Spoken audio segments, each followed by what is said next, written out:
So before we get too far into circular motion and rotation, what we really want to do is review some of the stuff from our rotation and circular motion chapter previously. So before, remember we had theta. It was always our angle, and that was how we measured sort of our displacement. And we'd have, say, delta theta, and that was sort of how far around in our circular motion did we go. We would also have an angular velocity. Remember, angular velocity was delta theta over t, right, our change in angle over time. And we also had an equivalent with that with our linear motion, or a way to translate that to linear motion, where we had velocity was r omega, or we could also write that as omega equals v over r. And those were our couple different ways of measuring both velocity and sort of a displacement type quantity with rotation. So now we kind of think back to our linear equivalents, right? Acceleration was a change in velocity over time. We're going to have a similar angular equivalent where we're going to use alpha equals our change in velocity, while our angular velocity is delta omega over time.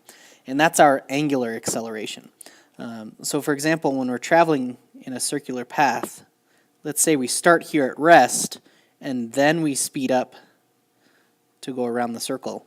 We've experienced some sort of angular acceleration to make that happen. We've started speeding up as we go around the circle. So we're going around the circle at a faster and faster rate. That's what angular acceleration is. Unit-wise, remember that we measured omega in radians per second. So our angular acceleration is radians per second, and time in seconds. So that's radians per second squared. Right, so kind of similar again with some of the stuff we've done before, and you can see the equivalents. Radians instead of meters per second squared. So it's a rate of change of angle per second. So now we have non-uniform versus uniform circular motion. What we were used to before was uniform circular motion, where we have sort of this path, we have our radius, we're going around at some rate omega. Uniform circular motion is when omega is not changing. Okay, not changing. Now, that doesn't mean there's no acceleration, right? Remember, we also had a centripetal acceleration towards the center when we have circular motion. So there is a type of acceleration, but it's only the acceleration that's associated with that centripetal force of keeping it in circular motion. Essentially, an acceleration just due to that direction change of being in a circle. However, non-uniform,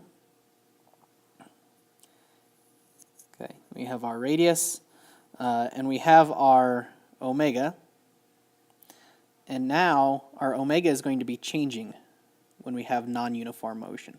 So there's going to be a change in our omega. Also remember from here, maybe another quantity is tangential velocity. We also have a tangential velocity here with our changing. We have our centripetal acceleration still.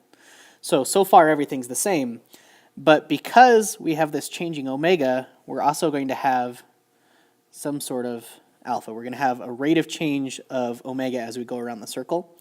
And because we're going to have a rate of change of omega around the circle, we're also going to have, maybe we can define it as a tangential acceleration, where this tangential velocity that we're used to going around is also going to get bigger and bigger as we go faster and faster on the circle. So we have sort of these two cases. We have a constant omega, that would be our uniform circular motion, and changing rate of rotation, which is our non-uniform. So anytime we have a angular acceleration, or a tangential acceleration even, we're in non-uniform circular motion. That means this motion, there's something changing about it, and we're going to have to use a new set of equations to start to figure it out. So now we just want to take a look here and kind of realize what's happening. Essentially, we're going to start to build rotational equivalents to what we had as our linear or translational motion. We've seen some so far. We have x, v, and a for our linear motion, right? Position, velocity, acceleration. Now we're going to have theta, omega, and alpha for position, velocity, acceleration. There's always a relationship between those things. So theta would be x over r, omega v over r, and alpha tangential acceleration over r. So essentially taking our linear equivalents divided by the radius gives us our rotational piece. So these things are essentially equivalent in the way they behave. So what that leads us to is rotational kinematics. We're essentially going to take our linear translational kinematic equations, the things we learned at the very, very beginning of the year, and we're going to create rotational equivalents for them so that we can solve problems where our motion is changing in a rotational direction rather than just a linear direction. Again, we have to have a constant acceleration, or a constant alpha in this case, angular acceleration, just like we had to have constant acceleration for these terms to be good. And essentially, we're just replacing these with their equivalents. So every time you see x, you're replacing it with theta. Anytime you see velocity, you're replacing it with omega. Anytime you see acceleration, you're replacing them with alpha.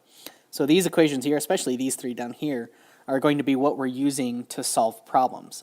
They're going to be, how much time does it take to move through 40 radians of motion? Or what's our angular acceleration to speed up from 0 to 20 RPM in that certain amount of time? So these are all our equivalents here. These are what we're going to be focusing on now as we solve problems, and we're basically just going to use them in the same way, solving for the same sorts of problems, except in a rotational nature rather than a linear nature.